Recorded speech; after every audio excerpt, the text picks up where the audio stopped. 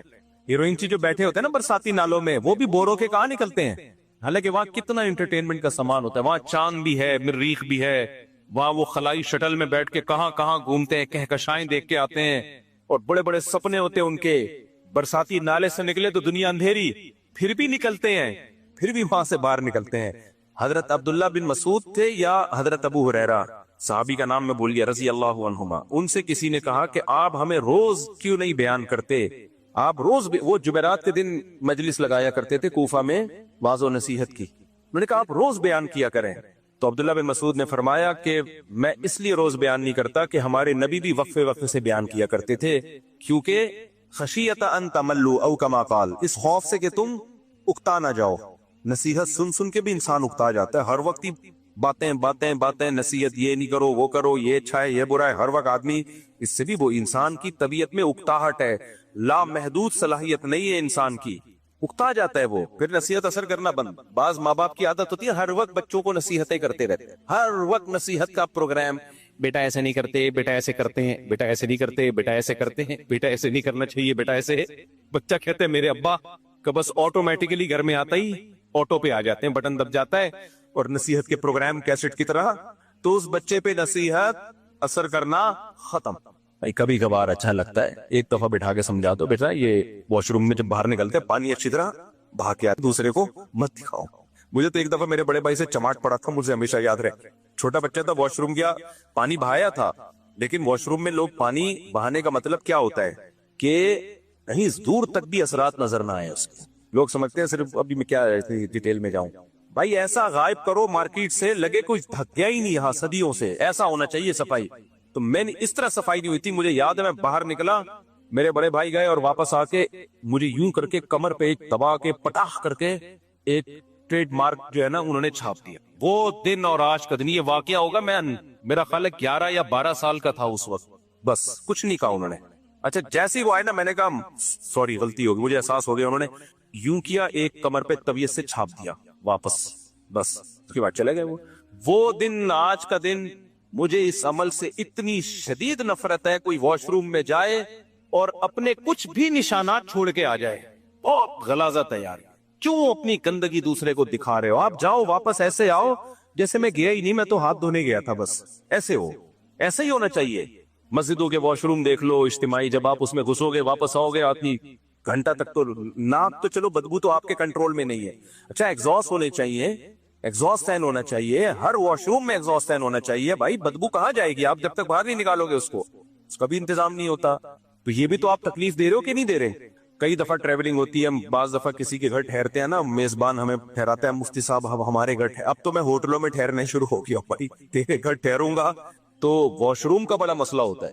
کیا ہوتا ہے جی، واش روم بالکل کمرے کے ساتھ، اور سردیوں میں اتنی سائلنٹ ہوتا ہے نا، یعنی اتنی خاموشی، ٹھنڈے علاقوں میں تو ایسا ہی ہے، اور واش روم اور آپ کا جو سونے کا کمرہ ہے، بیٹھک ہے جو اجتماعی، وہ بالکل کیا ہے، ملے ہوئے، اور واش روم میں کوئی ایگزاسٹ بھی نہیں ہے۔ میرے سے نہیں سویا جاتا بھائی ایسے کمرے میں، کیونکہ ہم وہی واش روم دروازہ کھلے گا بدبو تو ادھر ہی آئے گی، اسی کمرے میں کیسے سو جائے آدمی؟ ایگزاسٹ ہو تو پتا ہے بھائی ہوا ادھر ہی آ رہی ہے باہر، لیکن ایگزاسٹ نہیں ہوتا تو یہ تکلیف ہوگی کہ نہیں ہوگی؟ جو بھی مہمان آئے گا اس کو بولے گا، اور پھر خاموشی کی وجہ سے واش روم کا یوز کتنا مشکل ہے، سب لوگ یہاں بیٹھے ہوئے، ایک دیوار کے پیچھے آپ بیٹھے ہوئے ہو، ذرا کوئی سی بھی آواز آئی لوگ سمجھیں گے اسی کی آواز ہے۔ تو گھر بناتے ہوئے یہ پہلے سے سوچ لو۔ اب جنہوں نے یہ کیا ان کا مہمان کو تکلیف دینے کا ارادہ تھا، بلکہ مہمان کو راحت پہنچانے کا ارادہ تھا کہ واش روم ساتھ ہی ہو، یہاں حضرت جی سوئیں گے اور یہی جا کے کاروائی کر کے آ جائیں گے۔ ان کا تو ارادہ تھا تکلیف سے بچانا، لیکن بچایا تکلیف سے کیوں؟ ان کا ارادہ نہیں تھا تکلیف دینے کا، لیکن تکلیف سے بچانے کا پہلے سے ارادہ بھی نہیں کیا۔ اگر گھر بناتے ہوئے پہلے ارادہ کرتے کہ ہم یہ ارادہ کرتے ہیں کہ ہمارے گھر کوئی مہمان آئے تو اسے قطعاً تکلیف نہ ہو، تو تکلیف کے جتنے اسباب ہیں اس پہ کمیٹی بٹھاتے کہ بھائی دیکھو کوئی مہمان جب یہاں آ کے ٹھہرے گا تو کس کس طریقے سے اس مہمان کو تکلیف ہو سکتی ہے، ان تکلیفوں کے تمام اسباب کو دور کیا جائے. پھر اس میں یہ بھی سبب آتا بھائی ایگزاسٹ فین ہونا چاہیے. نمبر 2 خاموشی کا کوئی حل ہونا چاہیے, یا تھوڑا فاصلے سے واش روم بنایا جائے وغیرہ وغیرہ. تو یہ انگریز سوچتا ہے یہ سب چیزیں ہیں, پھر افسوس ہوتا ہے یار پھر تو وہ زیادہ اچھا مسلمان ہو گیا نا, اس کے عقیدے خراب ہیں, اس کے نظریات درست نہیں ہیں.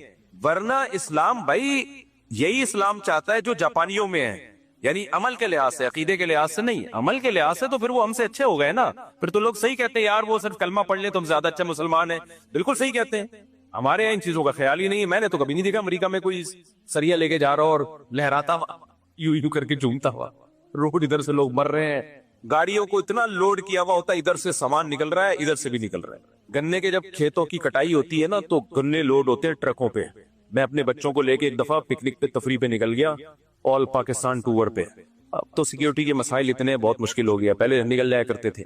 تو وہ ٹرک لائن سے آگے جا رہے ہیں, راستہ ہی نہیں مل رہا, نہ ادھر جاؤ نہ ادھر جاؤ, پورا ہے نا بدماشوں کی طرح روڈ ایسے کھول کے چل رہے ہو. بھائی کیا کر رہے ہو یار, ہم کے انسان کے بچے نہیں ہیں, ہم کے پاکستانی نہیں ہیں.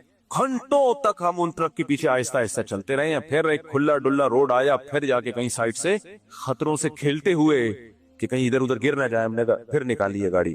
تو یہ ساری مثالیں ہیں میرے بھائی کہ آپ نے اتنا کافی نہیں ہے کہ آپ کا ارادہ تکلیف دینے کا نہیں تھا, بلکہ آپ نے تکلیف نہ دینے کا کام شروع کرنے سے پہلے باقاعدہ ارادہ کرنا ہے. گاڑیاں پارک کرنے میں بھی یہی اصول ہے. پارک کر کے چلے جاتے ہیں, بندہ تلاش کرتے رہو, کوئی گاڑی مڑی نہیں پا رہی وہاں سے, گلی کے نکڑ پہ آپ نے گاڑی کھڑی کر دی, موڑتے رہو, پھر وہ بندے کو تلاش کرتے رہو, پھر وہ آئے گا, ایک ہلکا سا سوری کرے گا اور گاڑی ہٹا دے گا. تو وہ کیا کہے گا, بھائی میرا ارادہ نہیں تھا, غلطی سے ہو گیا. تو یہ کافی نہیں ہے. اسلامی حکومت ہوتی اس پہ سزا ملتی کہ آپ کا ارادہ نہیں تھا لیکن آپ کے عمل سے تکلیف ہوئی ہے, اور یہ تکلیف یقینی ہے, جو بھی یہ کرے گا اس سے تکلیف کا خطرہ ہوگا. اس مدرسے کے باہر تو آئے دن لوگ گاڑیاں پارک کر رہے ہوتے ہیں. ہمارا یہ مدرسہ ہے نا, اس کے سامنے گیٹ, اتنی مصیبت ہوتی ہے, اتنی مصیبت. گاڑی لے کے نکلو, آگے گاڑی کھڑی ہوئی ہے, بالکل گیٹ کے سامنے نہیں, تھوڑا کنارے پر ہوتی ہے. وہ سمجھتے ہیں بس نکل تو سکتے ہیں نا. بھائی نکل کے مڑے کدھر کو مڑے, ہم نے ادھر جانا ہے, ادھر گاڑی ہے. تو ایسے کروٹیں لینی پڑتی ہیں, پہلے گاڑی کو یوں لے کر آؤ, پھر تھوڑا سا یوں کرو, پھر پیچھے کھمبا آ رہا ہے, پھر یوں کرو, پھر یوں کرو. آدھا گھنٹہ اس میں لگ کے کوئی بہت ہی ماہر ڈرائیور ہوگا جو موت کے کنویں میں گاڑی چلانے کا ایکسپرٹ ہوگا, وہ نکالے گا, ورنہ گھنٹہ گیا. یار تم تھوڑا سا پیچھے کر لیتے گاڑی کو. میں نے اپنے گھر کے باہر لکھ کے لگایا ہوا ہے, گاڑی پارک کرنا منع ہے. آپ دیکھ لیں, یہاں بڑا بڑا لکھا ہوا ہے, گاڑی پارک کرنا منع. ہر وقت گاڑی نظر آئے گی, اور میری گاڑی کے علاوہ ہوگی. اب 24 گھنٹے تو گارڈ سر پہ نہیں کھڑے ہوئے نا. جب گاڑی نظر آتی ہے پھر تلاش کرتے ہیں کیمروں سے کون بندہ ہے. سیکیورٹی تھریٹس بھی تو ہو سکتی ہے نا, سیکیورٹی مسائل بھی تو ہو سکتے ہیں. پھر بندے کو تلاش کرو, آدھا گھنٹہ اس میں لگے گا. پھر انکل سے بحث کرو, کہیں گے بیٹا کہیں جگہ نہیں مل رہی. بھئی ہمارا ہیڈک تو نہیں ہے نا آپ کو کہیں جگہ نہیں مل رہی. آپ کو اپنے گھر میں سونے کی جگہ نہیں ہے, یہ تھوڑی کہ ہماری گیلری میں آ کے سو جاؤ آپ. یہ جگہ نہیں مل رہی تھی, میری بیوی نے مجھے کھانا نہیں دیا تو میں آپ کے گھر آ کے کھانا کھا رہا ہوں. اب یہ آپ کا مسئلہ ہے. گھر خریدنے سے پہلے سوچنا چاہیے تھا کہ جب میں گاڑی کھڑی کروں گا تو کہاں کھڑی کروں گا. یہ سب چیزیں, لوگ کرائے پہ گھر لے رہے ہو یا گھر خرید رہے ہو, یہ پہلے سوچو. لوگ نہیں سوچتے, کہتے ہیں لے لو سستا مل رہا ہے, گاڑی غفار صاحب کے گھر کے سامنے کھڑی کر دیں گے. پھر جب وہ پھٹا کرے گا تو جمشید کے گھر, پھر جمشید سے 1 مہینہ پھٹا چلے گا ستار کے گھر, ستار سے جھگڑا چلے گا وسیم کے گھر. جتنے نام پائے جاتے ہیں نا وہ سارے نام ختم ہو جائیں گے, اور آپ کا اس دوران کرائے کا ایگریمنٹ ختم, آپ دوسرا گھر تلاش کر رہے ہو. یہ چل رہا ہے کیا مارکیٹ میں. ہم نے اپنے شیخ حضرت مفتی رشید احمد صاحب رحمۃ اللہ علیہ کو دیکھا. میں پہلی دفعہ ایسی پارکنگ دیکھ کے حیران ہوا تھا. حضرت کے ہم جاتے تھے, بائک کھڑی کر دیتے تھے نا, ہم بیان سننے جاتے تھے. بائک جب ہم کھڑی کرتے تھے تو گلی پھر بھی چوڑی تھی, بہت ساری گاڑیوں کے جانے کا راستہ تھا. حضرت فرماتے تھے دیوار سے بالکل چپکاؤ. ہم کہتے تھے بھائی راستہ تو ہے. فرماتے راستہ ہے لیکن کھلا نہیں رہے گا, تنگ راستہ رہے گا. گاڑیاں گزر تو جائیں گی لیکن ٹینشن ہوگی نا. تو جب اتنی جگہ ہے, آپ گاڑی کو بائک کو دیوار سے چپکا سکتے ہو تو کم سے کم جگہ گھیرو نا, تاکہ لوگوں کے لیے زیادہ سے زیادہ جگہ ملے, کھلا ڈلا روڈ ملے. اتنی سختی کرتے تھے اس پہ. کوئی کار لے کر آیا, چپکاؤ بالکل دیوار سے, بالکل دیوار سے. اور ہم کیا دیکھتے تھے, پینڈوؤں کی طرح جو بھی آ رہا ہے گاڑی کھڑی کی, بائک بہت زیادہ خیال اس کا کر لیں گے کہ گاڑی کے گزرنے کی جگہ ہو, اور وہ بھی ایک گاڑی کے. اگر 2 آپس میں آ گئی ہیں اور 8-10 بائک والوں نے ایسا کر لیا تو پھر وہ ٹریفک پولیس والا بیچ میں لا کے کھڑا کرنا پڑتا ہے. وہ پہلے اس کو روکے گا, ادھر آ بھائی تو یہاں سے نکل, کیا ضرورت ہے یار, تمہارے پاس جگہ تھی, تم تھوڑا سا بائک کو اٹھا کے چپکا دیتے دیوار کے ساتھ, ہمارے یہاں بھی ایسا ہی ہوتا ہے, آئے دن پھڈے ہو رہے ہوتے ہیں. جب بیان ہوتا ہے تو بائکوں والوں کی اتنا رش ہوتا ہے. ہمارے پڑوسی نے بتایا بھائی ہم تو گھر سے باہر نکلنا مشکل ہو جاتا ہے. میں نے پڑوسیوں سے معذرت کی ہے, میں نے کہا بھائی ہم تو سمجھا سمجھا کے تھک گئے, اب ہم نے بندہ کھڑا کر دیا تنخواہ پہ, نہیں یاری, اور تنخواہ آپ سے نہیں لے رہے, تنخواہ سے پہ بندہ کھڑا کر دیا ہم نے کہ کنٹرول کرو کوئی بائک غلط پارک نہ کرے. تو یہ افسوس کی بات ہے یا نہیں ہے؟ پڑھے لکھے لوگ ہیں, کوئی یہ نہیں کہ کسی گاؤں دیہات سے آئے ہیں, ان کے لیے بندہ تنخواہ پہ رکھنا پڑ رہا ہے جو لوگوں کو بتائے کہ یہ بائک ایسے نہیں بیٹا, اچھے بچے ایسے بائک کھڑی نہیں کرتے. اور وہ اچھے بچے کون ہیں؟ ڈاکٹرز بھی ہیں, چارٹرڈ اکاؤنٹنٹ بھی بیان سننے آ رہے ہیں. ان اچھے بچوں کو سمجھایا جا رہا ہے, اور سمجھانے والا مسجد کا ملازم ہے, گاؤں کا بندہ ہے, وہ سمجھا رہا ہے, اس کو تنخواہ مل رہی ہے نا اس لیے سمجھا رہا ہے وہ. تو یہ چل رہا ہے کہ کہاں پر؟ ہماری مارکیٹ میں. تو واش روم کا استعمال کا مسئلہ, پھر اور بہت سارے مسائل ہیں. میری تو کوشش ہوتی ہے جب میں کسی ہوٹل میں رہتا ہوں نا, تو وہاں سے باہر نکلتے ہوئے بھی اگر وقت ملے تو تکیے چادر سیٹ کر کے جاتا ہوں. حالانکہ یہ ہوٹل والے کی ذمہ داری ہے, ہماری ذمہ داری تھوڑی ہے, اس کا کام ہے. لیکن یار اچھا نہیں لگتا ہم جب جائیں تو ہمارا گند کوئی دوسرا دیکھے, کیا کر کے گیا یار. لوگ کہہ رہے ہوتے ہیں مصعب یہ آپ کی ذمہ داری نہیں ہے. میں کہتا ہوں یار اثر کیا پڑے گا جب اگلا آئے گا بولے گا یار کوئی انسان کوئی تکیہ وہ پڑا ہوا ہے وہاں پہ, چائے کا کپ الٹا پڑا ہوا ہے, اور پاپڑ کی تھیلی. جب کوئی فیملی ہوٹل کا کمرہ خالی کر کے جائے تو یہی ہوتا ہے نا. واش روم آخری دفعہ جب یوز ہوا تو پانی بہانے کی ضرورت کیا ہے؟ اب تو ہم جا رہے ہیں. کیا خیال ہے, اب کیا ضرورت ہے پانی بہانے کی, اب تو ہم جا رہے ہیں. نہیں یار اپنی چیزیں دوسروں کو مت دکھاؤ. تو میری کوشش ہوتی ہے, ہمیشہ اس پہ عمل نہیں ہوتا, بعض دفعہ اسپیڈ میں نکلنا پڑتا ہے. کوشش ہوتی ہے کوئی ہوٹل میں رہ رہے ہیں وہاں سے جا رہے ہیں تو بھائی ہم اپنا طرف سے بستر صاف کر کے چلے جائیں. ٹھیک ہے اس کو تنخواہ مل رہی ہے وہ ملتی رہے گی. لوگ اس کو نیچ حرکت سمجھتے ہیں, لوگ کہتے ہیں یہ غریبوں والا کام کر رہے ہو. نہیں بھائی نہیں, یہ غریبوں والا کام نہیں ہے. آپ جب کہیں جاؤ تو اچھا اثر پڑے, ملازم پہ بھی اچھا اثر پڑے, وہ بھی کہے اللہ کرے یہ لوگ آیا کریں. کمرہ چھوڑ کے جاتے ہیں تو کوئی انسانوں والا کمرہ لگ رہا ہوتا ہے, لیکن میں نے دیکھا ہے لوگوں کو نہیں. جب ہوٹلوں میں جو رہنے کے لیے جاتے ہیں, خاص طور پہ 2-4 بچے بھی ہوں, ایسا گند کر کے جاتے ہیں نا, اف پیمپر پرک کر کے. آخری جو میچ چل رہا ہوتا ہے نا ان کا, اب 12 بجے چیک آؤٹ ہونا ہے تو 11:15 بجے جو پروگرام چلتا ہے, اف وہ بڑا گندا پروگرام.